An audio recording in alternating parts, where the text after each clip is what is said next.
Hi, I'm Renee Devereaux from the Club for Creative Expression. Thank you for tuning in. I miss seeing any and all of you, whether a club member or just passing through. I miss you all. And I want to remind all club members of the intention when the club was formed, that it was to provide the platform from which you would be able to develop and express individuality through an artistic medium of choice, thereby enriching spiritual, emotional, and physical well-being. A lot has happened in our world since, but I still want you to remember what your intention was at the time when you joined and to keep that intention alive. My focus has always been to assist everyone in maintaining health, vitality, and your natural state of well-being, and to learn to disregard the general acceptance of the belief that aging means decay and degeneration. So first of all, my disclaimer. I am not a doctor.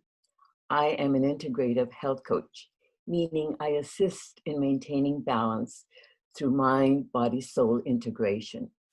My tools of preference are hypnotherapy, nutrition, emotional, and physical fitness. I have been in private practice for 43 years. Actually, October was my anniversary. I am not here to preach, criticize, or convince. I am here merely to share information and offer suggestions that may provide support during this challenging period. And that goes to any time in anyone's life.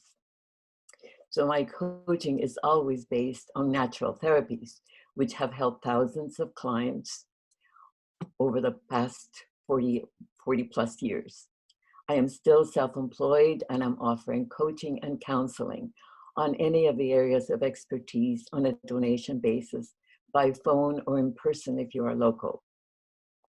And if you can't afford anything at all, I will still help in any way I can. That was my, and still is, my commitment and career decision I made so many years ago.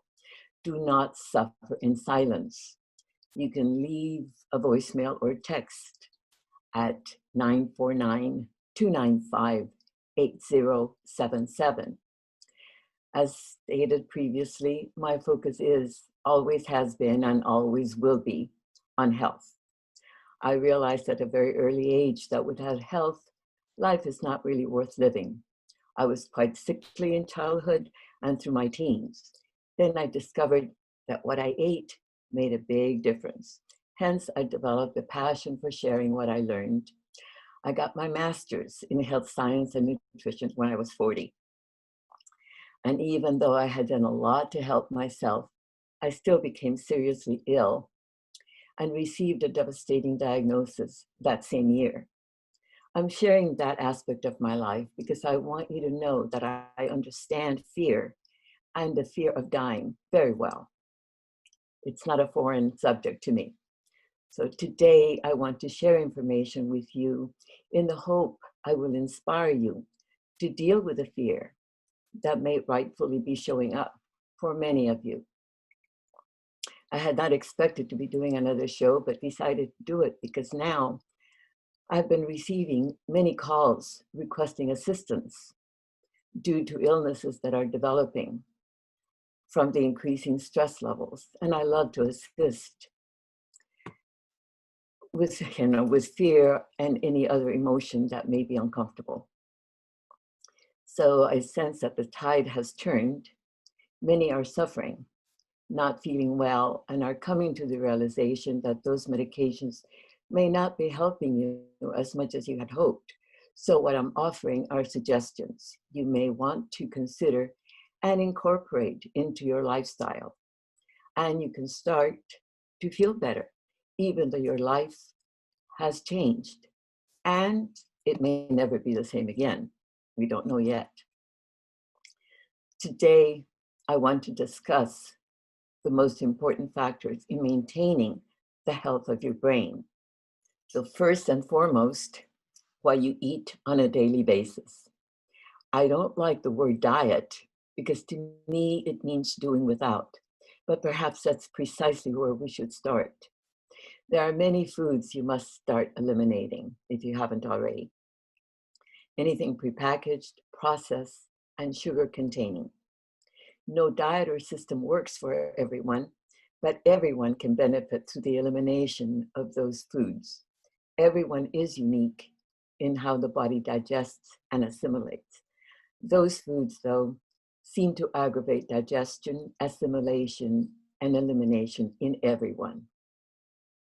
Greasy restaurant food, fast food, convenience food of any type will provide empty calories that will leave your body undernourished and wanting more food more frequently, even though it tastes good to your taste buds in the moment. Yes, you do need fat, but those foods I mentioned don't provide the right kind of fat your body and brain require. Most of these foods contain canola oil because it's cheap. Do the research, please, and find out why it's so toxic.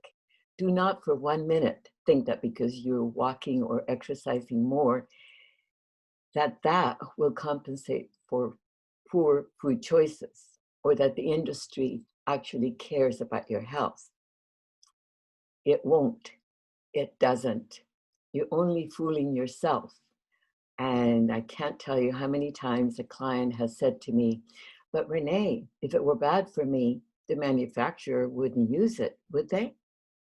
Well, getting out of denial and doing some research is your duty to yourself. Fat-containing omega-3s are what your body needs and your brain.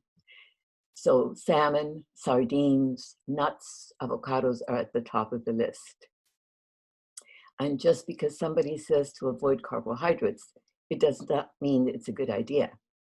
It's the type of carbohydrate that makes a difference. Yes, of course, the sugary fatty foods you should eliminate, but carbs in the form of sweet potatoes, vegetables, and fruit are essential if you want to maintain and build muscle. You see, that's the forgotten part, that you do need carbs if you want to maintain muscle, but it needs to be the right kind of carb.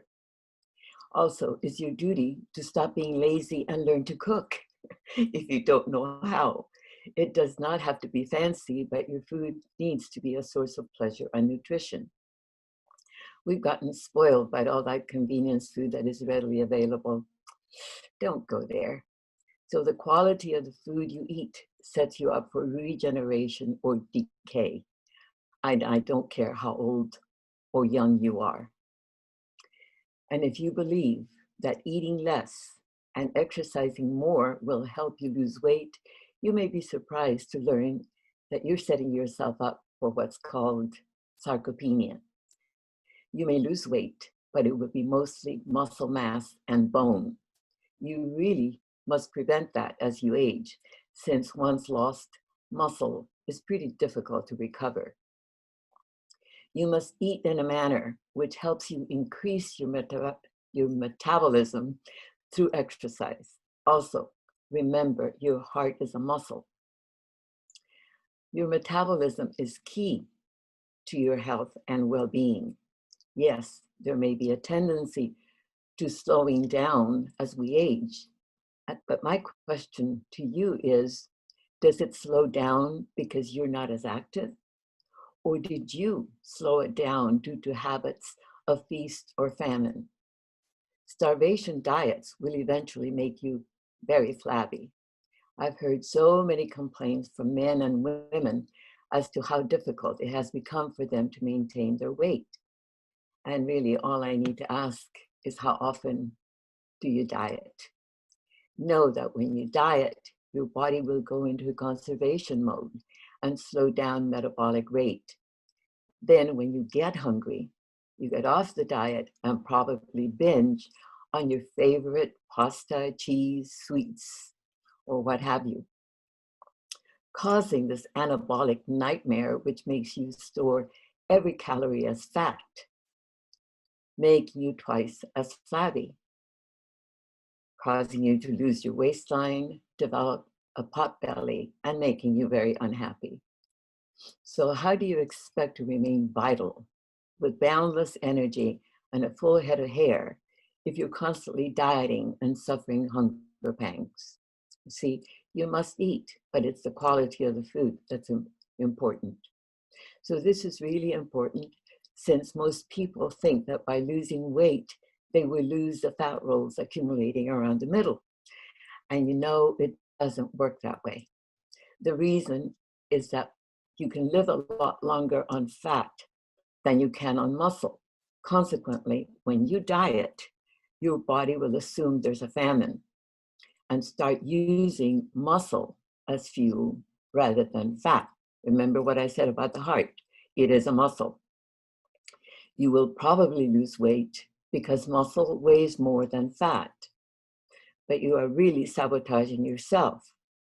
Do that often enough, and you will develop the dreaded sarcopenia. And it really is a horrible disease and prevalent among seniors, mostly because they don't eat the right food. My own mother was guilty of that. She wanted to eat only what pleased her. At later, as she was, her later years, she didn't want to eat anything of quality. She just wanted to eat the stuff that she really liked. That was a disaster. Nutrition is a science, and it takes dedication and time to figure out how hormones are so dependent on the food that you eat, your activity level, how much you exercise, your age, and of course, your emotions. At one time, I was a certified personal trainer. I no longer maintain that certification, but I do participate in the continuing education. So I want to make some suggestions to make working out have a greater impact on your metabolism. Again, walking for an hour a day is excellent. And I'm aware that some of you are keeping track of the steps you take during the day, making 10,000 steps a fantastic goal. But even so, you may want to do something in addition to that. So I recommend running for a minute or so, just long enough to get winded, and stopping entirely to get your breath back. You can also do this at home, run in place, do jumping jacks, bicycle on your back, do frog jumps, anything to get your heart rate up, for just a moment, a minute actually. But you must stop entirely until you recover. You must do that, okay? You must stop. Do not push through. That's what can get you in trouble, okay? So it's not a matter of you wanting to be an exercise warrior. No, you must recover. And so what this will do is activate your growth hormone, which in turn speeds up your metabolic rate. Once you speed up the metabolic rate, that means that you can eat more and not gain weight. So in other words, do anything to get your heart rate up, and when you are winded, stop and rest. Start again. Keep starting and stopping for 15 minutes. 3 times a week would be ideal. It's really important that you stop when you need to. Recover. Just keep in mind that you want to get fit and not, again, become an exercise warrior. This, in addition to walking, will help you enormously to cope with stress, build, or at least maintain the muscle mass that you have, and it will help you control cravings. So the quality of your life depends on your emotional and physical fitness, plus the amount of oxygen in your blood. Become very mindful of your circulation. If your feet are swelling from too much sitting, get a timer so you can remember to get up every 15 minutes and walk around. Your hormones, man or woman, are important factors. No matter what age you are, your body is still manufacturing hormones. I was actually told by a doctor that at my age, I shouldn't be concerned about hormones because I probably wasn't producing any. That's the silliest thing I've ever heard. Hormones will run through us until the day we pass. So that is precisely my main concern during these stressful times. What do you think is happening to your adrenals when you are living under the present conditions? Getting scared once in a while is very different than living under constant stress and fear. Your body will calm down if something occurs that engages fight or flight responses. But constantly being in a state of fear, worry, and anxiety is probably the worst thing that occurs to your body. Consequently, diet and exercise are beyond important at this time. And of course, learning to relax. More on that later. So, another factor that determines the health of your brain and the quality of your life is your oxygen intake. So for me, it's a simple biological necessity. Inhale deeply into the belly. Exhale as you squeeze the muscles of your belly. Be aware that every breath affects the limbic system, which impacts not only your sense of smell, but also long-term memory, behavior, and your emotions, plus other parts of the brain. Most people breathe very superficially. Some breathe vertically, often engaging the shoulders. I suggest more of a horizontal breath, where your belly and diaphragm expand and contract. Remember that the lungs do not have muscles, so they are dependent on you consciously expanding and contracting your belly and diaphragm. So what happens to you when you're frightened? Your body's mechanisms automatically engage, affecting the breath. Your heart starts racing, a cascade of hormones is released, and you prepare for fight or flight. So when you live in a state of fear and stress, the mechanism is quite different. Your brain slows everything down and nothing is working to full capacity. Not your digestion, circulation, or anything else we have expected to be normal. Plus, I don't believe that many are addressing the fact that anytime you cover your face or hide, the brain will make decisions you're not aware of. Your subconscious decision is to conserve. That's the same mechanism I mentioned before that also engages when you diet. Your brain feels threatened by the fact that oxygen is not readily available, and thus it wants to hoard. Survival is the brain's first and foremost obligation. It doesn't really care about quality of life. That's something new to the reptilian brain. So this mechanism is cumulative. The longer you keep the mask on, the worse the effect. I know a lot of you are not making the connection that perhaps wearing the mask is obstructing the vital process of breathing, and many are suffering from low energy, increased wheezing, if asthmatic, and some have lost stamina. Many are developing neurological issues. So for a couple of days or even a few weeks, the body can and does compensate. But now it's been 8 months, and many are suffering the consequences of their compliance. Perhaps it's time to take charge of your health and re-examine your decisions. Some say your power ends where your fear begins. I say your power ends when you're too ill to set boundaries and reestablish priorities. So many are getting increasingly depressed and anxious, and there are other signs that you are not the you used to be. Oxygen deprivation may be a factor. Plus, you may not be exhaling as robustly as you need to, thereby maintaining too much carbon dioxide in your body. Consequently, other symptoms of auto-intoxication may develop: dizziness, and loss of balance are very likely. Please do the research. There's much information regarding this very important topic, and if you can't find any, I'll be happy to provide many links to articles. You can also look up my social media. I'm on Facebook and I do tweet regularly. So you might want to check those articles out. I just want to make you aware that the fear that is so prevalent may be causing innumerable symptoms.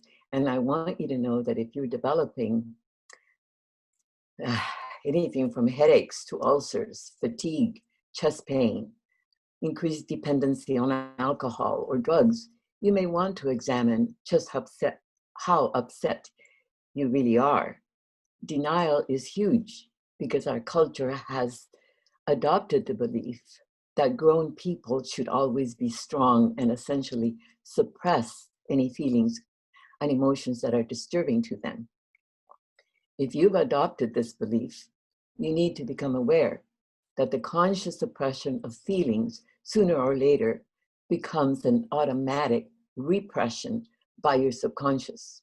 That's when you start developing health issues. Those feelings and emotions are generated by your very soul or subconscious to help you grow.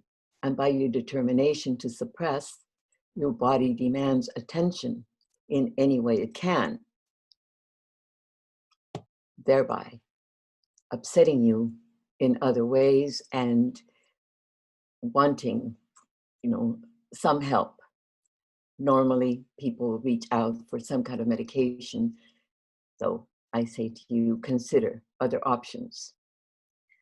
And again, this is why I've been suggesting that during this particular time frame, to learn introspection and meditation.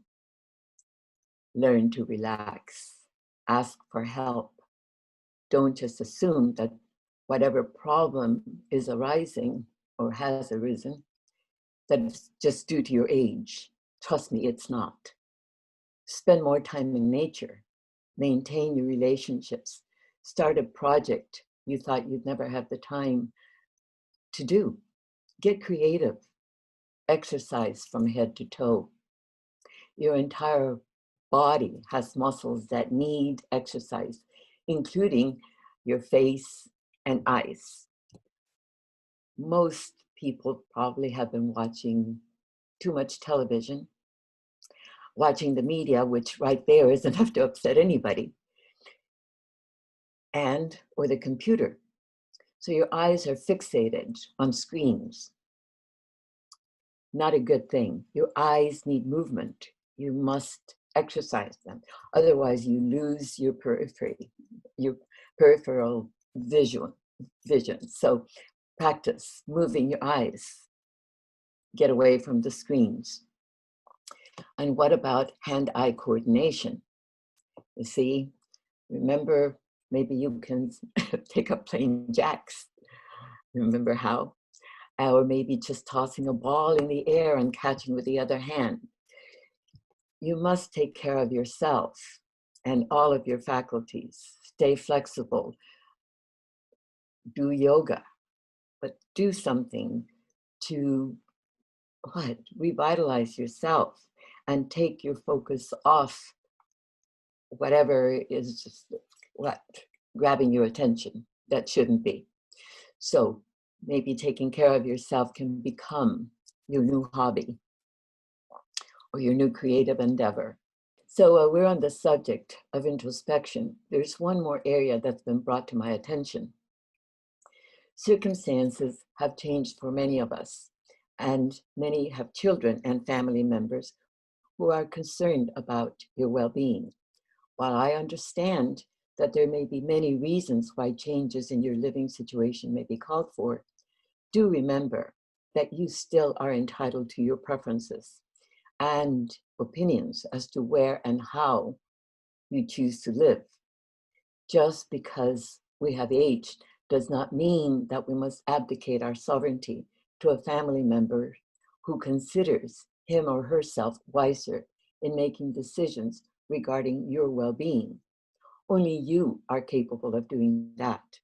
And again, this is why it's so important that you maintain your mental health. Otherwise, you may not be able to make rational choices. So that's the main reason and purpose of my life, to help others gain and maintain the awareness that each individual's first responsibility is to self. And that is the spiritual journey and the main purpose of my coaching and counseling. You. Spiritual freedom and independence. It's your heart and soul that comes into play. And it's essential that you honor your very existence and place your attention on the being that you are, rather than on focusing on the physical and the chaos that most seem to be obsessed with at this time. There's a lot more to life than being at the effect of what others are thinking or doing. I've spoken many times about the power of the mind. So in closing, I want to remind everyone that we are powerful beings. And what keeps most from living life to the fullest is the belief and acceptance of victimhood. We are not victims. We are powerful creators and have created circumstances that will actually propel us into optimizing our potential and becoming who we truly are meant to be. Thank you for watching.